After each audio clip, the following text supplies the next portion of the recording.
Meus amigos, não nos cabe aqui ficar discutindo questiúnculas. Probleminha do Congresso lá, do deputado fulano com o senador não sei o que e tal. Nós temos um problema grave no Brasil, que é a situação do Brasil hoje, o caos brasileiro. Então nós temos que tratar de questões-chave. Quais são essas questões-chave? Qual a situação do Brasil atual? Como ele entrou nessa situação? Que diagnóstico foi errado? O que deveríamos fazer? Quais as soluções e assim por diante? Porque se nós não identificamos também quem são os responsáveis, eles continuam fazendo o que sempre fizeram e destruindo o país. O Brasil está quebrado. Isto é um fato notório. A dívida pública, 86% do povo brasileiro está com problemas mentais, psicológicos, depressão, ansiedade, vejam as estatísticas. O número de doenças físicas é imenso. Nós tivemos a população brasileira hoje envelhecida e temos a população controlada, que foi por pressão dos Estados Unidos, da Benfam, décadas atrás, porque não queriam que o Brasil tivesse uma população maior que os Estados Unidos. Nós estávamos crescendo, teríamos.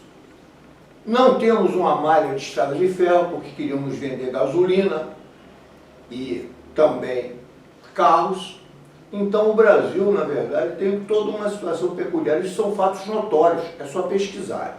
1964 eu vou concentrar aí, que foi um período crucial. Deram um golpe militar no Brasil, uma contra-revolução antinacional e antidemocrática, dinheiro e dólares no IBAD, no IPES, no financiamento das eleições, e o resultado foi o início de uma catástrofe que chega aos dias de hoje. E essa catástrofe não terminou. Vejam aí a facada em Bolsonaro, aquela estranhíssima facada de um sujeito que frequentava os clubes de tiro, onde os bolsonaros também frequentavam, um sujeito completamente sem condições financeiras para fazer aquilo. Ele cercado de um monte de segurança, o sujeito se aproxima com um facão e tal. Isso é uma brincadeira, que tudo indica que trata de uma armação que estão passando para a história de outra maneira. Mas onde veio tudo isso? Eu descrevi também aqui nesse programa o que fizeram em 64 naqueles anos com a participação militar, o famoso relatório Figueiredo, no livro Biografia do Brasil, da Starling e outra. Nós descrevemos aqui o que os militares fizeram, estricnina para os índios, bombas incendiárias, metralhadoras e assim por diante. E a pergunta é, mas isso foi uma exceção ou isso é uma regra? De onde veio essa violência, tudo isso? Mais recentemente tivemos 700 mil mortes na Covid, Yanomamis sendo mortos, toda uma situação que gerou nos brasileiros um verdadeiro genocídio também. E já tinha havido nos índios anteriores e continua agora. Pergunta, de onde veio isso, por que veio isso? Casualidade? Por que ocorreu isso? Foi cuidadosamente planejado dentro de uma estratégia de interesse do Império Americano. Isso foi casual? Não. Nos Estados Unidos, mataram Kennedy, mataram o irmão do Kennedy, mataram Malcolm X, mataram Martin Luther King e assim foi. É um país violento com dezenas de mortes. E essa democracia, tudo isso que falam, aqui tem esse endeusamento dos militares, principalmente, outros, pelos americanos, como exemplo, etc. Isso tem cabimento? E eu vou responder, não tem cabimento. O Ocidente tem sido bárbaro. Os Estados Unidos têm declarações aí de iminentes vultos americanos a favor do extermínio de índios, a favor da violência, de genocídio, intervieram em vários países do mundo, massacraram a Guatemala, invadiram o Afeganistão, o imperialismo inglês matou milhões de pessoas na Índia, na China. Então, na verdade, esse Ocidente inocente, bonito, lindo, que nos é vendido, não corresponde à verdade. Não dance o tango da mentira e da morte, mas o da vida e da esperança. Caminhando Jornal TV. Uma revista digital política e cultural, com política, poesia, letras, dicas, música e muito mais.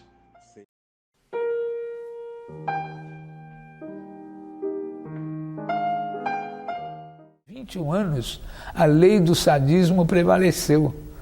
E esse sadismo tem que se saber, porque não adianta nós ficarmos chorando os nossos companheiros, nossos irmãos. Nós queremos saber quem os torturou, quem os matou, quem ocultou seus cadáveres. O DOI-CODE funcionava para prender as pessoas, torturava as pessoas. Foi um período extremamente difícil.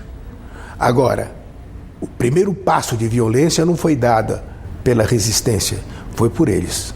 Na base do Galeão, eles recebiam presos levados para lá por eles mesmos ou sequestrados, entravam encapuzados no quartel. Nós éramos extremamente proibidos de passar até na porta, até na calçada do dito presídio que funcionava lá dentro. Não poderíamos fazer perguntas sobre nada. Esses presos que entravam, nós não podíamos perguntar quem era, nem para onde iam, nem para onde não iam. Muitos entravam na mala dos carros, muitos entravam levados pelas viaturas da PE, outros entravam levados pela viatura da Marinha e os levados pelos carros da Aeronáutica.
Há diversos dias, a população francesa vai às ruas protestar contra as reformas neoliberais do governo Macron.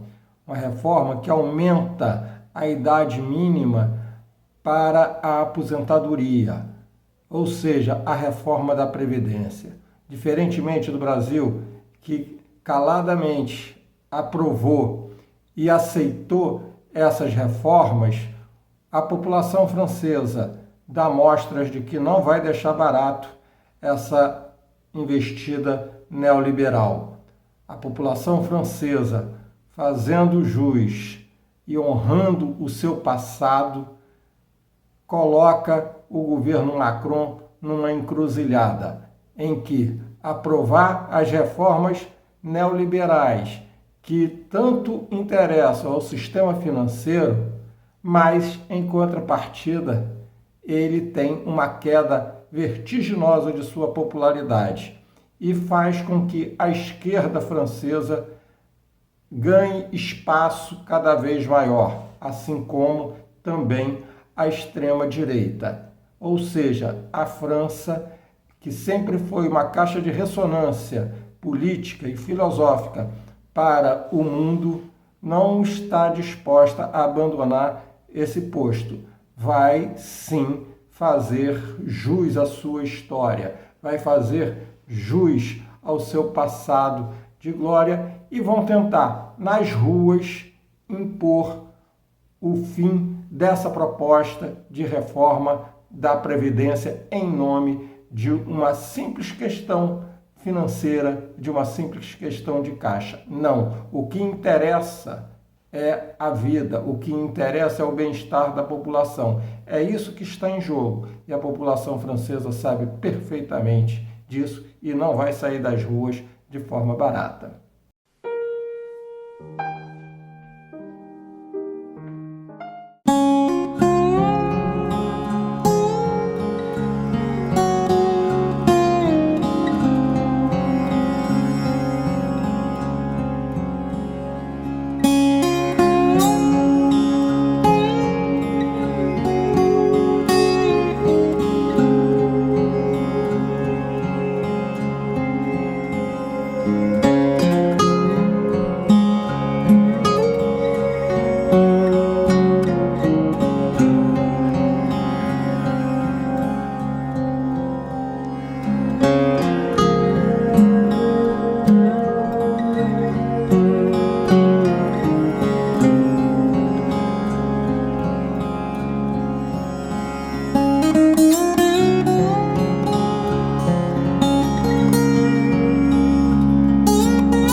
Dia Mundial da Água, 22 de março.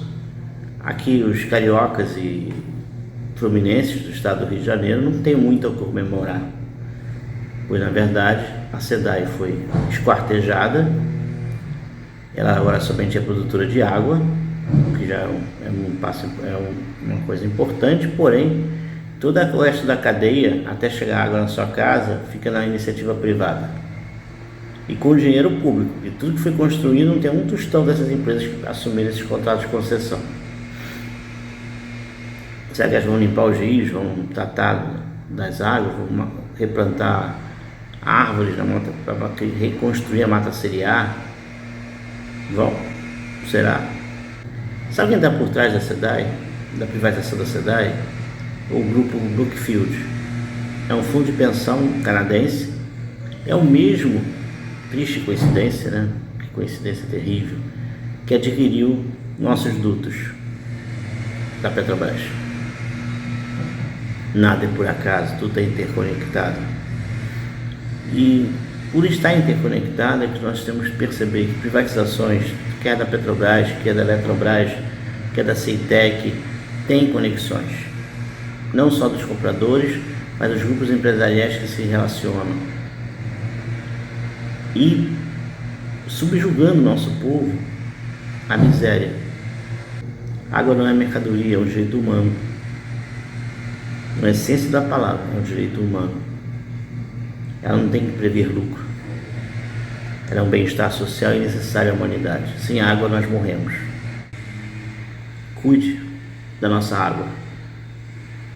E uma das maneiras que você também pode ajudar, além de procurar os sindicatos, já comece a plantar uma árvore no seu terreno, na sua rua. Faça a sua parte na luta. Valeu.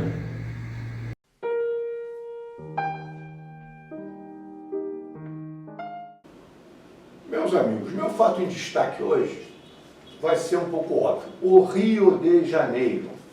O Rio de Janeiro, também fato notório, todo deteriorado, todo quebrado. E por quê? Porque incompetentes dirigindo e outros incompetentes tendo antecedido este na direção da cidade. E me refiro também ao estado do Rio de Janeiro todo quebrado, mas vou me concentrar mais no Rio de Janeiro. O ranking de saneamento de 2023. As piores cidades do Rio: São Gonçalo, Duque de Caxias, São João de Meriti, Belfor Roxo, Nova Iguaçu. E o Rio, embaixo em todo um ranking nacional.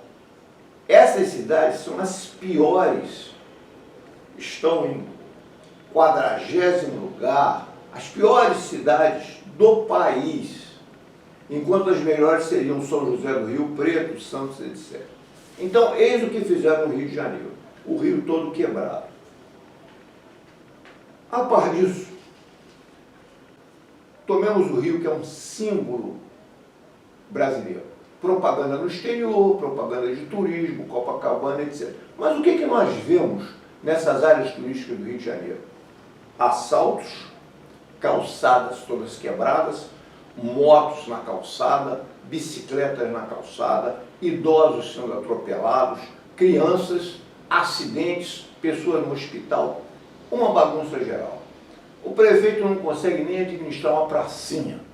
Numa pracinha que são avenidas entradas por Corcovado, Pão de Açúcar, etc., com propaganda internacional, nós temos bancos sem tábuas, sem lugar direito onde sentar, amarrados com fitilho, uma sujeirada, moradores de rua urinando na frente de crianças e tudo, nas laterais do parque.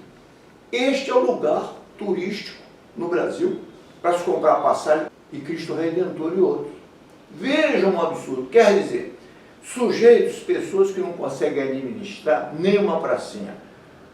Crivella, Witzel, Castro, Cabral já solto, Paz, não sei quem, não sei o que lá, uma bagunça geral.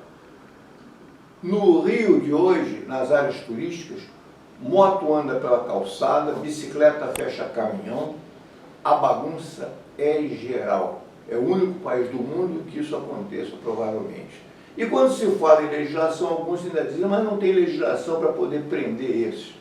Bicicletas não identificadas, agora tem um banco aí que joga bicicletas na rua, pesadas, atropelando, e também pequenas motocicletas, motinhas, elétricas, mas também pesadas, andando pelas calçadas.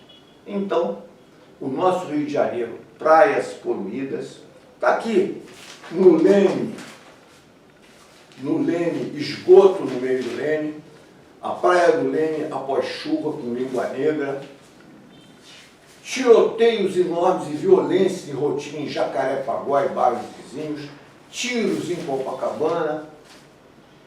O que fizeram com o nosso Brasil e o que fizeram com o Rio de Janeiro. O Rio de Janeiro, que era um cartão postal do Brasil, foi reduzido a isso que eu falei aqui.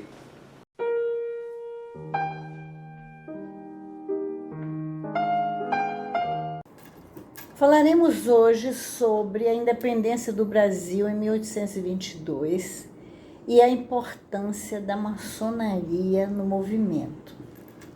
Em 7 de setembro de 1822, o príncipe regente Dom Pedro de Alcântara proclamou a separação entre o Brasil e Portugal, transformando-se em Pedro I, o imperador do Brasil. Entretanto, continuaram as revoltas no país. Os portugueses e simpatizantes de Portugal protestavam e só em 2 de julho de 1823, na Bahia, os revoltosos foram vencidos e retornaram a Portugal em seus navios, consolidando-se então a independência. A data é feriado na Bahia. A independência brasileira foi reconhecida por Portugal em 1825, exigindo a indenização de uma indenização de 2 milhões de libras esterlinas. O Brasil fez um empréstimo para pagar. O Grande Oriente Brasílico, que fazia a reunião, que era a reunião de 3 lojas maçônicas no Rio de Janeiro, organizaram um movimento com o objetivo de fazer a independência do Brasil, que levaria Dom Pedro de Alcântara a proclamá-la. A elite agrícola deu suporte ao movimento. Podemos destacar os maçons Joaquim Nabuco de Andrada e Silva, grão-mestre, que defendia a manutenção da monarquia, e Joaquim Gonçalves Ledo, primeiro vigilante, que tinha inclinação republicana, mas ambos defendiam a separação do Brasil de Portugal em 1822. Foi muito importante o papel da maçonaria na independência. Obrigada.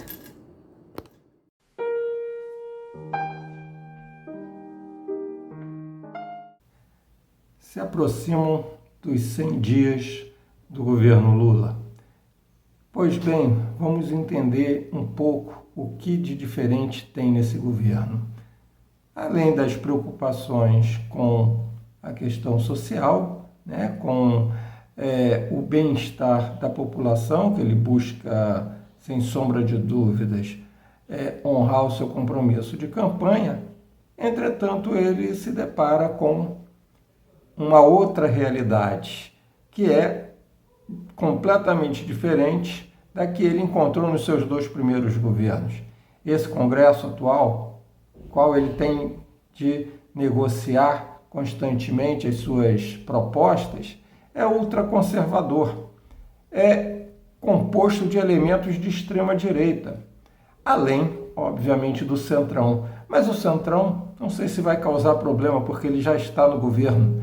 O Centrão sabe perfeitamente que não importa a ideologia do governante, o que importa é que ele esteja lá para poder se beneficiar dos cargos e da política pequena. De uma política tão pequena que eles fazem questão de dizer que é tudo em nome do povo brasileiro, tudo para o bem do Brasil, tentando, não sei se eles mesmos se convencerem disso, mas com certeza tentam convencer a população de que todas essas suas ações mesquinhas, pequenas, de uma pequena política de bastidor, é para o bem do Brasil.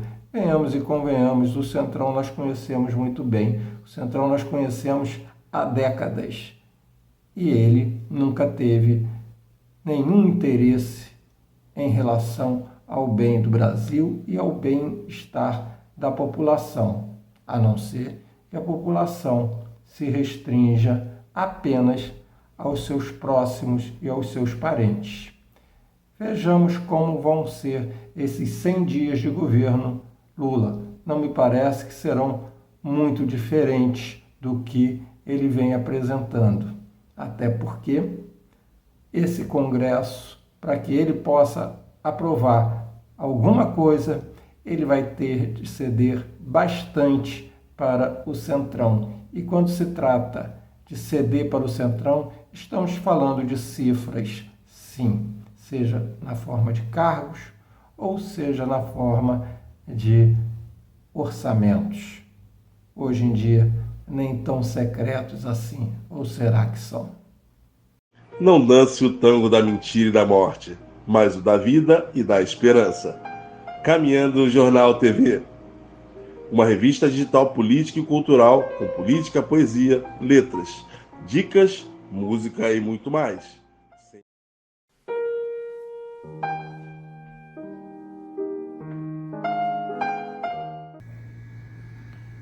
Petrobras.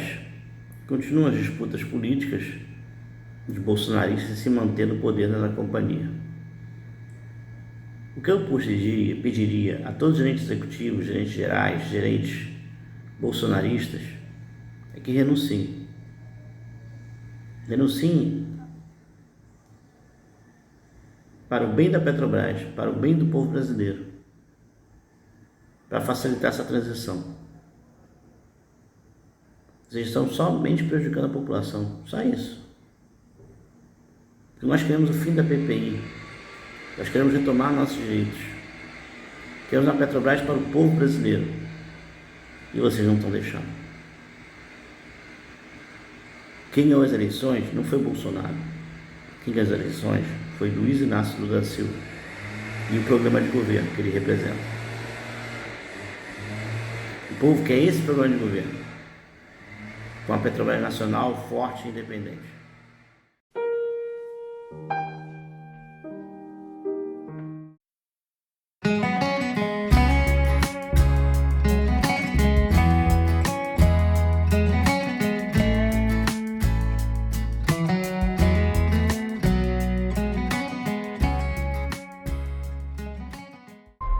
Tio, tia, a ajuda de vocês é muito importante pra mim. Estamos muito orgulhosos de você. Parabéns. Muito obrigada. Me adiciona como amigo. Adiciona, me manda o pedido. Eu já mandei. Tem só 7 anos. Mas ele se arrumou tão bonitinho. E aquele perfume? O menino é muito ambicioso. Ele saiu de um vilarejo no meio do nada para fazer uma faculdade de Direito. Eu enviei meu currículo para sua empresa 2 semanas atrás e gostaria de perguntar... Entendi. Tudo bem, não tem problema. Tenha uma boa tarde. Tchau. Talentoso, inteligente, insolente, veloz. Você poderia fazer tantas coisas. Poderia. Mas pra quê?